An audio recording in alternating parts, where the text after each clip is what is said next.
Inauguré en 1982, le pont des Bebda fait office de principal élément touristique de la localité. Construit à l'endroit où le lit du fleuve Sanaga est le plus étendu, ce pont de 1020 mètres de long se trouve sur la nationale numéro 4.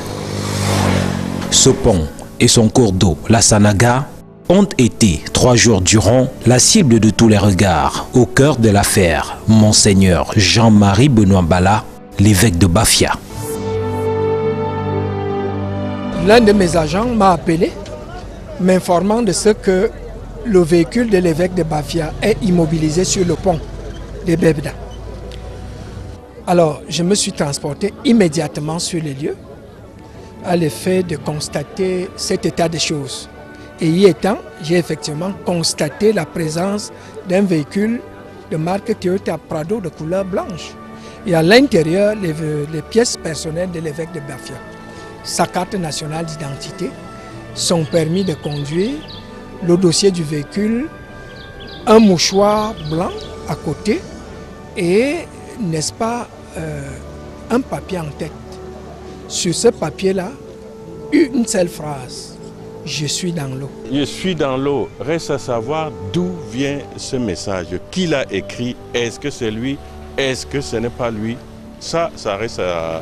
N'est-ce pas? Il faudrait maintenant apporter de la lumière sur ce qui, sur tous les éléments qui peuvent nous éclairer sur ce qui s'est réellement passé.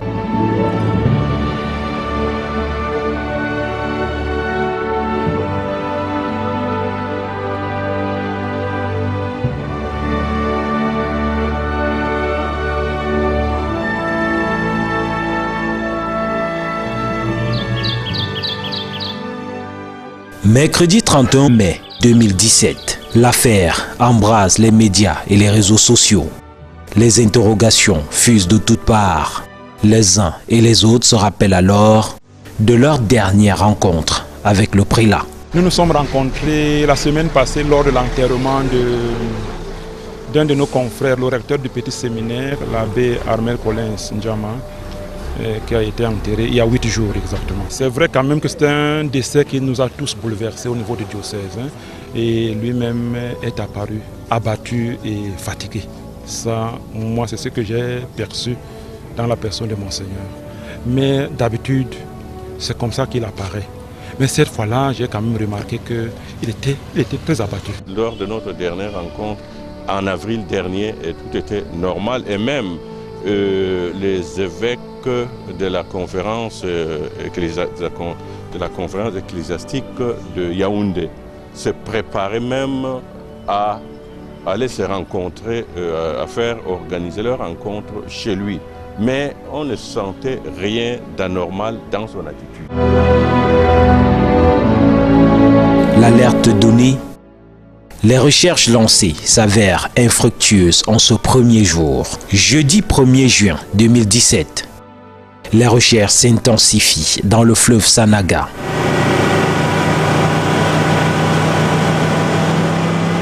Les plongeurs se relaient au fond de l'eau sans grand succès. Les autorités traditionnelles s'y mêlent. Ce matin de passage au niveau du pont, j'ai aperçu le chef traditionnel dans sa pirogue. Il était seul dans sa pirogue. Et moi, j'ai fait des amusements en lui disant que un pour tous, tous pour un. J'ai dit que c'est comment? Il dit que nous sommes trop en colère. On ne voit pas notre évêque. Mais moi, j'ai fait mes traditions ce matin. J'ai constaté qu'on va retrouver le corps de l'évêque. C'est de l'autre côté, droit. C'est du côté du Mbam qu'on va retrouver le corps de l'évêque. Les fidèles du diocèse de Bafia désespèrent 48 heures après la disparition. En tant que chrétien, c'est vraiment la consternation. Vous savez, quelle que soit la congrégation dans laquelle on puisse se trouver, lorsque un homme de Dieu disparaît de cette manière, vraiment c'est touchant. Ça nous fait mal, puisque c'était notre évêque de Bafia. En plus, même une comme maman issue catholique. Donc ça nous fait mal. Moi, ça m'a fait mal. Ça m'a fait mal pour sa disparition. Tout ça, c'est l'échec du Bafia. Idem pour ses plus proches collaborateurs qui ressassent les derniers moments passés avec l'évêque. Mardi, nous avons pris le dernier repas.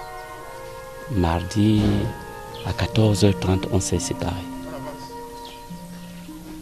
Et je lui disais, bon, s'il avait besoin de moi, qu'il m'appelle. Bon, mais il ne m'a pas appelé. Le matin de mercredi, j'ai appelé. Le téléphone ne passait pas. J'ai appelé la secrétaire.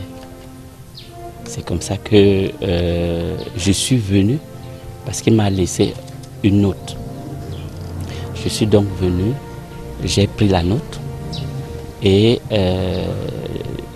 j'ai appelé l'abbé François Xavier pour que cette note parvienne aux nonces. C'est donc en allant à Yaoundé pour déposer la note que l'abbé François Xavier découvre la voiture. Le préfet du département du BAM et Inoubou, assailli par les sollicitations de toutes parts, appelle à la vigilance dans la divulgation des informations souvent erronées. En matière d'enquête, il faut que nous puissions apporter chacun, en ce qui le concerne, sa contribution. Il est également question que cette contribution puise sa source, n'est-ce pas, dans l'entourage, dans les populations. Vous savez qu'un tel événement, on ne doit rien négliger comme source d'information. Pire encore, sur les réseaux sociaux, des images de corps repêchés circulent et sont attribuées au prélat. Les sapeurs-pompiers font le point. Actuellement, nous sommes en train d'assister à une circulation d'images sur les réseaux sociaux qui sont en train de nous dire que l'évêque a été sorti de l'eau. Et monsieur l'évêque n'est pas encore sorti de l'eau s'il est dans cette eau. Les recherches s'intensifieront le vendredi 2 juin 2017. Marine nationale, sapeurs-pompiers, villageois et pêcheurs sont en alerte. Ce sont finalement des pêcheurs qui retrouveront le corps proche de cette berge du village de Sank, situé à plusieurs kilomètres des Bebda. Il était avec les habits d'église, le tenue d'église, avec le pantalon noir, avec le babouche noir au pied. Oui, c'est là où on a parti là, trouver le corps là comme ça. Donc vous étiez à Chang là-bas? On était en Chang. Le corps était en bon état, mais il y avait une petite odeur qui sortait, donc ce n'était pas trop décomposé. Il semblerait que ce monsieur a été plongé dans l'eau, par force, parce que on ne peut pas se noyer avec les chaussures sans toutefois faire les efforts de pouvoir se battre. On sent qu'il a été maintenu et puis on le poussait. Bon, on ne sait pas. Il avait les babouches dans les sandalettes. Très vite, c'est tout l'establishment politico-administratif de la région du centre qui rejoint Ebebda. Cette nuit même, après la messe dite par le curé de la place, la relève a été prise par le patriarche Obono qui se trouve à ma droite ici. Nous avons travaillé de 20h à l'aube du matin, au moment où il procédait à la conclusion, n'est-ce pas, de ses travaux. Il m'a appelé, monsieur le maire, le premier pêcheur, avec l'aide de Dieu, va nous annoncer la bonne nouvelle. Certainement, le corps de l'évêque nous sera ramené ici. Le corps recevra sa première toilette sur cette table de fortune avant de prendre la direction de Yaoundé où l'enquête se poursuit. Le dimanche 4 juin 2017, la cathédrale Saint-Sébastien de Bafia porte le deuil. Soyez prudents, soyez vigilants. Certains font des films qu'ils projettent pour salir, pour détruire la foi et la vérité que Jésus a amenée. Les fidèles qui ont eu le courage de se rendre dans cette cathédrale sont tous abattus. Nous sommes tellement abattus. Nous ne pouvons rien. Nous remettons tout entre les mains du Très-Haut. Nous devons nous mettre en prière et vraiment, nous ne devons pas beaucoup parler, mais nous prions beaucoup que Dieu accueille notre Père évêque. Je sais que mon Seigneur repose dans la paix du Seigneur. Parce qu'un pasteur, un berger qui va de cette manière, moi je pense que c'est un martyr. Il faut tirer les leçons de ce que l'Église catholique qualifie déjà d'assassinat. Le corps de notre évêque, Monseigneur Jean-Marie Benoît Bala, a été retrouvé dans le fleuve Sanaga sans vie. Et à l'évidence, tous ceux qui ont vu ce corps ont compris qu'il ne s'est pas noyé, il n'est pas mort dans l'eau. Parce que le ventre n'avait pas d'eau, parce que ceux qui ont fait, les médecins qui ont fait l'autopsie disent que les poumons n'avaient pas d'eau non plus. Réunis en assemblée plénière extraordinaire à Yaoundé le mardi 13 juin 2017, la conférence épiscopale nationale est péremptoire dans son communiqué. Monseigneur Jean-Marie Benoît Bala a été brutalement assassiné. Ils le diront de vive voix quelques jours plus tard. Compte tenu des premiers constats, nous, évêques du Cameroun, affirmons que Monseigneur Jean-Marie Benoît Bala ne s'est pas suicidé. Il a été brutalement assassiné. Coup de tonnerre plusieurs jours après. Nous sommes le 4 juillet 2017. Le procureur général auprès de la cour d'appel du centre, Jean-Fils Tamac, rend son verdict suite à l'enquête. Après plusieurs autopsies, il conclut que Monseigneur Jean-Marie Benoît Bala est probablement mort de noyade. Les évêques s'offusquent et refutent cette conclusion. Ce n'est pas le moment de mettre ça sur le marché public. Nous avons nos éléments. Si nous affirmons quelque chose, les évêques, nous sommes des responsables. Ce que nous disons, c'est la vérité que nous disons. Et nous sommes convaincus de cela. Et nous voulons que la vérité soit établie pour qu'il n'y ait plus d'autres crimes. Le procureur parle de probable noyade. Et si c'est une noyade, quel genre de noyade? On peut se noyer soi-même, on peut être noyé par quelqu'un d'autre. Nous avons la conviction que ce pasteur n'est pas mort noyé, en tout cas qu'il ne s'est pas suicidé, il a été tué. J'étais son voisin le plus proche. Nous ne pouvons ne pas être marqués par son décès qui nous attriste. Mais nous prions pour que le Seigneur lui donne la paix et que toute la lumière soit faite par rapport aux circonstances de son décès, qu'on puisse voir si la justice peut arriver à découvrir les auteurs et le mobile. Je sais que la main de Dieu est puissante. La puissance de Dieu est au-delà de tout. La famille du défunt et amis montent aussi au créneau pour contredire les conclusions du procureur. Pour une pseudo-seconde autopsie, on tord le bras au médecin camerounais pour faire venir soi-disant les légistes spécialistes en reconnaissance de corps. En convoquant de soi-disant spécialistes étrangers, au mépris des dispositions réglementaires, on a passé le message selon lequel le Cameroun n'a aucune expertise en médecine légale. John ne s'est pas suicidé.